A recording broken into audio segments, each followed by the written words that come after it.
Good morning students. आज BA second year की अपनी इस क्लास में हम ब्रिटेन में राजपथ का औचित्य क्यों है या फिर राजपथ क्यों बना हुआ है इसकी चर्चा करेंगे। कल तक हमने या उससे पहले तक हमने ब्रिटेन के स्रोतों के बारे में, ब्रिटेन के संविधान के स्रोतों के बारे में, ब्रिटेन के संविधान के अस्तित्व के बारे में, ब्रिटेन के संविधान की विशेषताओं के बारे में पढ़ा था और राजा और राजमुकुट में क्या अंतर है इसके बारे में पढ़ा था। आज हम ये देखेंगे कि ब्रिटेन में राजपथ क्यों बना हुआ है, इसकी हम चर्चा करेंगे। ब्रिटेन में राजपथ का क्या औचित्य है, वाई किंगशिप सर्वाइव्स, राजपथ क्यों बना हुआ है, इसकी हम बात करेंगे आज। तो सबसे पहली बात तो इसमें यह है कि ब्रिटेन की जो जनता है वो स्वभाव से क्या है, रूढ़िगत है। जैसा कि मैंने आपको आरंभ में बताया था कि ब्रिटेन की जनता अपने स्वभाव से रूढ़िगत है, परंपरावादी है, वह पुरातनपंथी है और वह ऐतिहासिक संस्थाओं का सम्मान करती है। और कोई ऐसी संस्था जो लोकतंत्र की स्थापना में बाधक नहीं हो तो उसे तो वो हमेशा से स्वीकार करेगी और करती रहेगी, या जब तक संसदीय व्यवस्था वहां पर जीवित है तब तक वो बनी रहेगी। और सबसे बड़ी बात यह कि ब्रिटेन में संसदीय शासन व्यवस्था है, उसमें दो प्रकार की कार्यपालिकाएं होती है, एक नाम मात्र की कार्यपालिका और एक वास्तविक कार्यपालिका। नाम मात्र की कार्यपालिका जो है वो ब्रिटेन का सम्राट है और वो क्या करता है, शासन का कार्य सारा का सारा उसके नाम से चलाया जाता है। तो आज हमारे सामने क्या विषय है कि ब्रिटेन में राजपथ का औचित्य क्यों है, वाई किंगशिप सर्वाइव्स, राजपथ क्यों बना हुआ है। ब्रिटेन में राजा सम्राट का स्थान संवैधानिक प्रमुख का है। व्यवहार में इसका महत्व नहीं, किंतु राजा अपने व्यक्तित्व व अनुभव से लोकतांत्रिक सरकार के क्रियाकलापों को प्रभावित करता रहा है। उसके अनुभव एवं प्रभावशाली व्यक्तित्वों ने मंत्रियों को उसकी बात को मानने व उसके आगे सर झुकाने के लिए मजबूर किया और कई बार सदा की तरह वह उनके हाथों की रबड़ की मुहर साबित हुआ।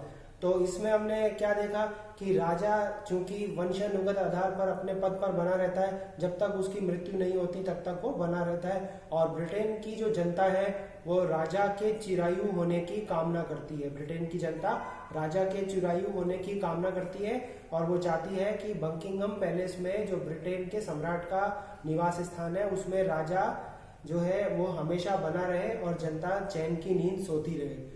तो वो राजा को, अपने राजा को क्या करती है, पूजती है, उसका सम्मान करती है, ईश्वर का प्रतिनिधि मानती है। और राजतंत्र हमने देखा कि कभी भी वो लोकतंत्र के विकास में बाधक नहीं बना, और खास तौर से 1688 की क्रांति के बाद में राजा के व्यक्तित्व और उसके अनुभव के अलावा उसकी राजनीतिक निष्पक्षता ने राजा को आज भी बनाए हुए रखा है। संसदीय शासन प्रणाली में नाम मात्र की कार्यपालिका होने के बावजूद वह शासन की समस्त गतिविधियों से अनभिज्ञ नहीं रहता, बल्कि हर एक शासन गतिविधि का वह जानकार होता है। प्रधानमंत्री का कर्तव्य होता है कि वह शासन के निर्णयों, कार्यकलापों, गतिविधियों से उसे अवगत कराता रहे।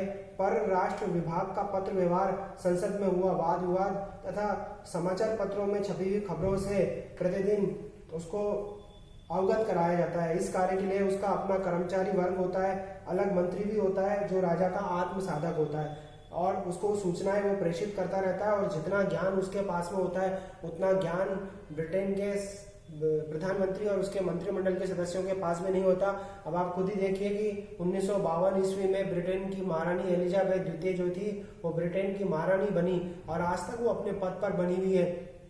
तो उस समय से लेकर अब तक उन्होंने कितने प्रधानमंत्रियों को, कितनी सरकारों को, कितने मंत्रिमंडलों को आते जाते देखा होगा और विश्व पटल पर जो घटनाएं घटी हैं उनका भी उन्होंने अनुभव किया होगा। और इसके अलावा यह ब्रिटेन के प्रधानमंत्री का दायित्व है कि मंत्रिमंडल जो निर्णय लेता है उससे वो क्या करे, सम्राट को अवगत कराए। यहाँ तक कि समाचार पत्रों में, संसद में जो वाद विवाद होता है उसकी जो खबरें प्रकाशित होती है उससे भी उसको अवगत कराया जाता है। इसके लिए उसका एक आत्म साधक होता है जो उसको सारी सूचनाएं प्रदान करता है। तो जितना ज्ञान उसके पास होता है उतना ज्ञान किसी के पास में नहीं होता। तो उसका ये ज्ञान और अनुभव वर्तमान सरकार के कार्य संचालन में मददगार साबित होता है। तो राजपथ जो है वो अपने औचित्य को बनाए हुए है और आज भी ब्रिटेन में राजपथ बना हुआ है।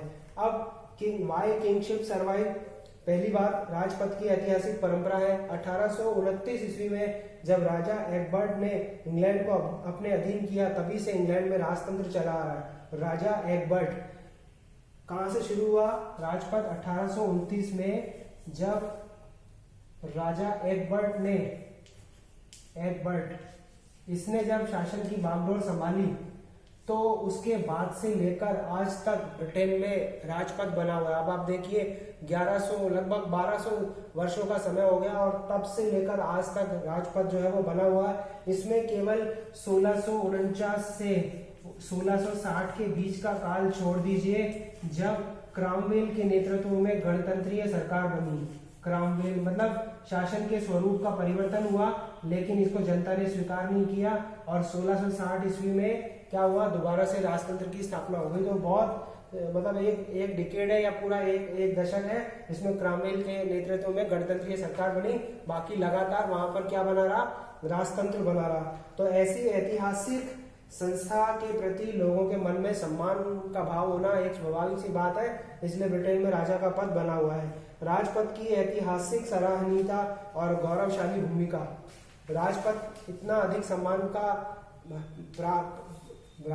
इतना अधिक सम्मान का पात्र है कि राजपथ की पूजा होती है, सम्राट को सम्मान मिलता है, लोग उसके सामने नतमस्तक होते हैं। जब वो किसी सामाजिक समारोह में जाता है तो जनता उसकी जय जयकार के नारे लगाती है। उसका ये सब चीजें इसलिए हैं क्योंकि सम्राट के पद पर विभिन्न प्रकार के व्यक्तित्व वाले व्यक्ति जो है वो आसीन होते रहे और उन्होंने संवैधानिक विकास में और लोकतांत्रिक गतिविधियों के विकास में, लोकतंत्र के विकास में अपना योगदान दिया, चाहे वो जानबूझकर दिया हो या फिर अनजाने में दिया हो या फिर विवशता पूर्वक दिया हो, तो वो लोकतंत्र के विकास में कभी बाधक नहीं बने। इसलिए ये राजपथ जो है वो बना हुआ है और वो सर्वाइव किया हुआ है। लुई 14वां जो फ्रांस का, वो अपने आप को मैं राजा हूँ कहता था। फ्रांस का जो लुई 14वां था वो अपने आप को मैं राज्य हूँ ऐसे कहा करता था। और रूस में जो निरंकुश राजा हुए वो अगर व्यवहार रखता ब्रिटेन का राजा, तो राजतंत्र कब का खत्म हो गया होता।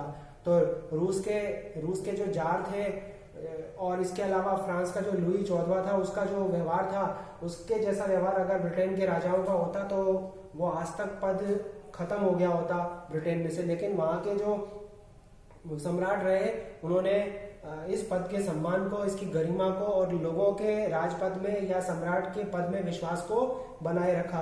तो कुछ उदाहरण ऐसे हैं, जैसे रानी विक्टोरिया ने अपने प्रभावशाली व्यक्तित्व व बदलती हुई परिस्थितियों के अनुसार वैधानिक शासिका की भूमिका निभाई। हालांकि एलिजाबेथ द्वितीय जो थी वो ब्रिटेन की राजनीति में विश्वास नहीं रखती, लेकिन उनका जो हंसमुख व्यवहार है वो उनको लोकप्रिय बनाए हुए है। विक्टोरिया और एलिजाबेथ प्रथम, इसके अलावा एडवर्ड सप्तम ऐसे लोग रहे, ऐसे सम्राट रहे जिन्होंने इस पद की प्रतिष्ठा में और भी चार चांद लगवा दिए और जनता का विश्वास और सम्मान जो था वो सम्राट के पद में बना रहा। स्टुअर्ट काल के कुछ राजाओं को छोड़कर सभी राजाओं ने अपने व्यक्तिगत लाभ की तुलना में राष्ट्रीय हित की चिंता की।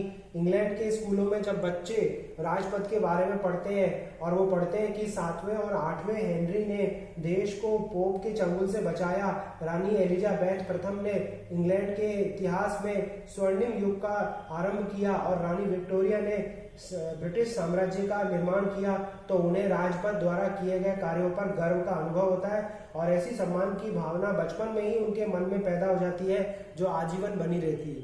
तो महारानी विक्टोरिया हो या महारानी एलिजाबेथ हो, जॉर्ज सस्टम हो या फिर और कोई राजा हो, तो उनका जो व्यवहार था, उनकी जो कर्मठता थी और व्यक्तिगत स्वार्थ के प्रति बजाय राष्ट्रीय हित की जो भावना थी, उन्होंने क्या किया, इस पद के औचित्य को बनाए रखा और ये पद आज भी बना हुआ है। राजपथ का लोकतंत्रीयकरण, इसका मतलब यह है कि राजतंत्र जो था वो बाधक नहीं बना। कुछ स्टुअर्ट काल के राजाओं को छोड़ दीजिए या फिर ये जो गणतंत्र का काल मैंने बताया आपको क्रामवेल का, उस काल को छोड़ दीजिए और उसके बाद 1688 की क्रांति के बाद तो लगातार राजतंत्र जो था वो लोकतंत्र के विकास में सहयोग देता रहा। इसलिए राजपथ जो है वो बना हुआ है। राजपथ का लोकतंत्रीयकरण, राजपथ के बने रहने का एक बहुत बड़ा कारण है ब्रिटेन में राजपथ का लोकतंत्रीयकरण शांतिपूर्ण ढंग से हुआ। सीधी सी बात यह है कि राजतंत्र ने अपने आप को लोकतंत्र के हाथों में बेच दिया, मतलब राजतंत्र का समर्पण हो गया लोकतंत्र के प्रति। राजा ने जनता के भावों का सम्मान किया और स्वयं अपनी शक्तियां जो थी वो संसद को सौंप दी। हालांकि आरंभ में शक्तियां जो थी वो लॉर्ड सभा के सदस्यों के पास में थी, लेकिन धीरे धीरे जब सुधार हुए 1832 के 1867 के, तो उसके बाद में ये शक्तियां और फिर उसके बाद में 1911 और 1949 के अधिनियमों ने लोक सदन की ओर शक्तियों को फेंक दिया या उसका हस्तांतरण कर दिया, और लोक सदन जो जनता का सदन है, जो निम्न सदन है, वो शक्तिशाली बन गया, राजा नाम मात्र का रह गया, और लाट सभा का विरोध उसका कोई मतलब नहीं रहा। लेकिन लाट सभा की उपयोगिता इस बात में रही कि लाट सभा जो है वो अपील के सर्वोच्च न्यायालय के रूप में काम करती है, जिसमें कानूनी लाडों की संख्या 9 होती है। जब लाट सभा अपील के सर्वोच्च न्यायालय के रूप में काम कर रही होती है तो 4 कानूनी लाडों से उसकी पूर्ति होती है या गण पूर्ति होती है। तो राजपद का शांतिपूर्ण ढंग से लोकतंत्रीकरण हुआ, और लास्की तो ये कहता है कि राजतंत्र ने अपने आप को लोकतंत्र के हाथों बेच दिया। अब संसदीय शासन में राजपद की उपयोगिता है, इसको बताने की आवश्यकता नहीं।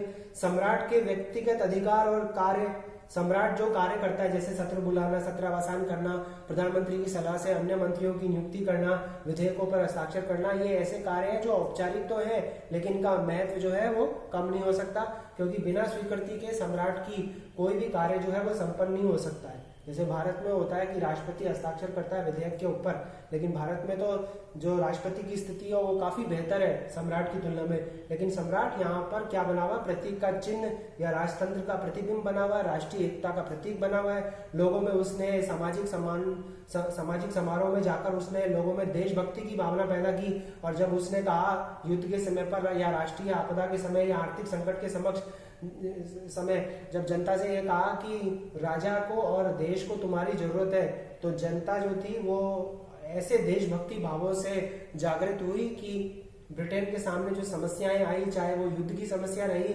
वैश्विक युद्ध की समस्या रही या फिर आर्थिक संकट की समस्या रही, उसने अपने आप को उबार लिया। तो ब्रिटेन के सम्राट का जो व्यक्तित्व है, उसका जो अनुभव है, उसकी जो सलाह है, उसकी जो चेतावनी है, उसकी जो शाबाशी है, उसने काफी हद तक राजपद की उपयोगिता को बनाए रखा है।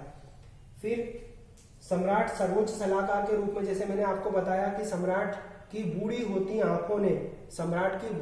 आंखों ने जो देखा और अनुभव किया, वह प्रधानमंत्री मंत्रिमंडल को दिशा निर्देश देने के लिए काफी है। जो निश्चित रूप से राष्ट्रीय हित से जुड़ा है, उसका परामर्श अनदेखा नहीं होता, उसकी मंत्रिमंडल को दी गई चेतावनी शासकों पर प्रभाव डालती है, और उसकी शाबाशी, उसकी प्रशंसा शासकों को क्या करती है और निपुणता और श्रेष्ठता से कार्य करने के लिए प्रेरित करती है।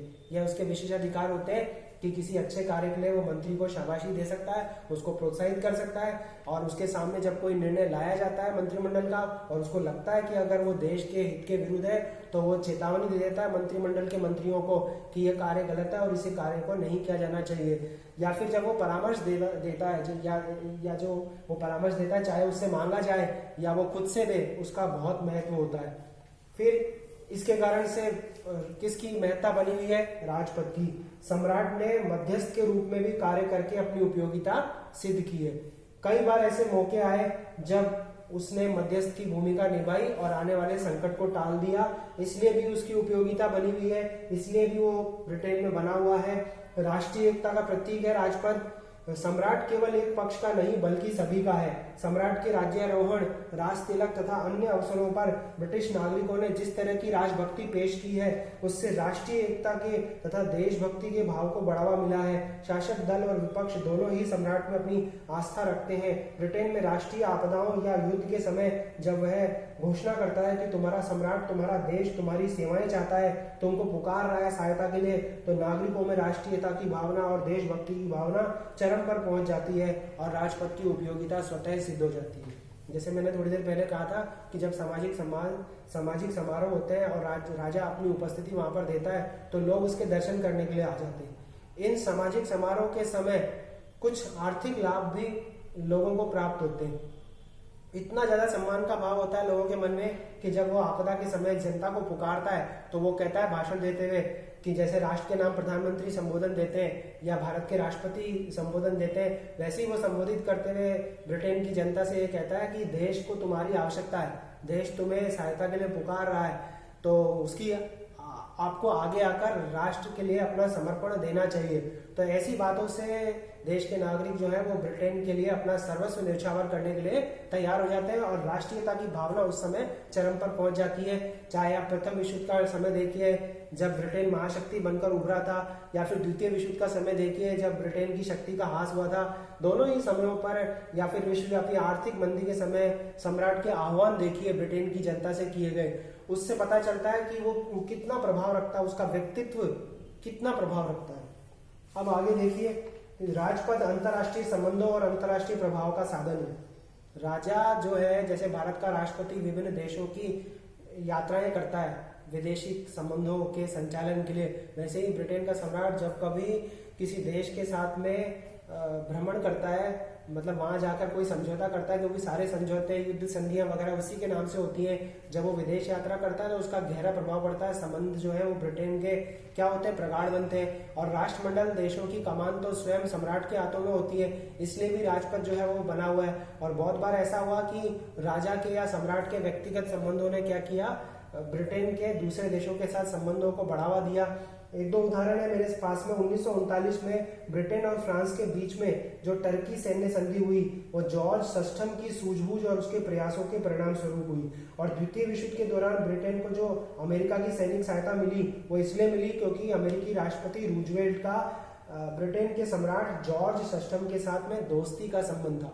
जॉर्ज षष्ठम और रूजवेल्ट के बीच में दोस्ती थी, जिसके कारण अमेरिका की सेना ने ब्रिटिश सेना की सहायता की थी। तो निश्चित रूप से अंतर्राष्ट्रीय संबंधों के क्षेत्र में, आंतरिक क्षेत्र में ही नहीं बल्कि बाहरी क्षेत्र में भी उसका प्रभाव जो है वो बना हुआ है। और ब्रिटेन के वैश्विक संबंधों का सम्राट क्या कर रहा है, संचालन कर रहा है। तो इसलिए भी राजपद का महत्व बना हुआ है। फिर ब्रिटिश सम्राट का सामाजिक महत्व और उपयोगिता, जैसे मैंने बताया कि सामाजिक समारोह जब आयोजित किए जाते हैं तो उस समय जनता इकट्ठी होती है, उसके दर्शन करने के लिए इकट्ठी होती है, उसके जय जयकार के नारे लगाए जाते हैं। तो इतना विश्वास और इतना सम्मान होता है कि सब क्या करते हैं, राजा के आगे नतमस्तक हो जाते हैं। और मौका मिलने पर ब्रिटेन की जो जनता है वो राजा के चरण स्पर्श करने से भी नहीं चूकती है और उसका आशीर्वाद लेकर ही जाती है। अंग्रेजों की पुरातन प्रियता और आदर की भावना, वही बात कि राजा और राजपद जो है वो एक ऐतिहासिक संस्था है। 1869 ईस्वी में, 1829 ईस्वी में जब वो स्थापित हुआ राजपद, तब से लेकर आज तक ये बना हुआ है और लगभग 1200 सालों का समय हो गया। केवल क्रामवेल का टाइम अगर छोड़ दे तो राजपद जो है वो, या सम्राट का पद जो है वो लगातार बना हुआ है और जनता के लिए वो क्या बना हुआ, प्रतीक बना हुआ है राष्ट्रीय एकता का। फिर इसके बाद यदि राजा बकिंघम पैलेस या राजप्रसाद में हमेशा बना रहे तो वे चैन की नींद सो सकते हैं। यह एक बहुत महत्वपूर्ण बात है राजपद की उपयोगिता के संबंध में, कि अगर राजा बकिंघम पैलेस में हमेशा बना रहे तो जनता भी चैन की नींद सो सकती है। मतलब इतना स्नेह है, इतनी चिंता है उन्हें राजा की, वो चाहते हैं कि राजा क्या हो, चिरंजीवी हो। राजपद तो कभी खत्म नहीं हो सकता और राजा जो है वो चूंकि वो है व्यक्ति है तो वो कभी ना कभी तो मरेगा, लेकिन वो चाहते हैं कि जितना अधिक राजा जीवित रह सके उतना अच्छा है उनके लिए और उतनी वो आराम की नींद सो सकते हैं। आर्थिक औचित्य, भारत में जो राष्ट्रपति का पद है और राज्यों में जो राज्यपाल के पद है, उसके ऊपर जितना आर्थिक खर्च होता है उतना इंग्लैंड में सम्राट के ऊपर खर्च नहीं होता। और जितने फायदे ब्रिटेन के सम्राट से वहां की जनता को मिले हैं वो इन आर्थिक खर्चों की तुलना में बहुत ही कम है। मतलब जो आर्थिक खर्चे होते हैं वो बहुत कम है और जितना लाभ मिला है वो लाभ जो है वो क्या है, बनिस्पत ज्यादा है। तो इस कारण से, इन सभी कारणों से ब्रिटेन में राजपद का औचित्य हमें दिखाई देता है। अगर ये सब चीजें नहीं होती तो फ्रांस और रूस की तरह और नेपाल की तरह ब्रिटेन में राजपद कब का खत्म हो गया होता, सम्राट का पद कब का खत्म हो गया होता। ब्रिटेन के सम्राट ने तो या राजतंत्र ने तो अपने आप को लोकतंत्र के ढांचे में ढाल लिया और एक प्रकार से उसने क्या किया, लोकतंत्र के आगे समर्पण कर दिया। लेकिन ये समर्पण जो था वो स्वैच्छिक था, व्यवस्था पूर्वक समर्पण नहीं किया गया था। राजा ये चाहता था कि वो लोकतंत्र के विकास में अपना योगदान देता रहे क्योंकि जनता ऐसा चाहती है।